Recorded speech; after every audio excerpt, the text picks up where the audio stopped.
With the latest LiveScope Plus system, Garmin's new transducer LVS34 offers you highest resolution live sonar image, and fastest, most responsive sonar feed for as live of an experience as you can get.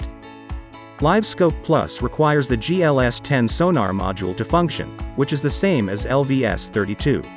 So, if you are a LVS32 user, you only need an LVS34 transducer to upgrade to LiveScope Plus system.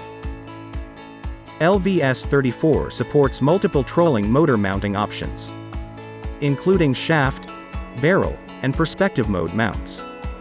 Adjust the transducer to fit where you fish. Forward mode shows what's out in the lower front of your boat. Down mode gives you a view of what's directly below. And perspective mode is great for a top-down view. On your chartplotters LiveScope page, select Options. Sonar Setup. Installation.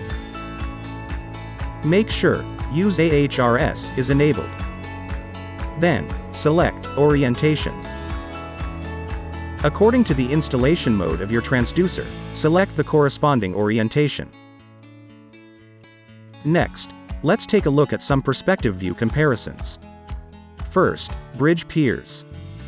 You can see the huge difference. The image from LiveScope Plus shows a clearer and less noise bridge structure. Next, shoreline with DOLOS. It is obvious that the image from LVS34 has a better resolution. The image is sharper and shows more details. And lastly, fish. These are fish. Due to the higher contrast, it is easier to distinguish fish from the background. LiveScope Plus has a better target separation ability. And that's it. Thanks for watching.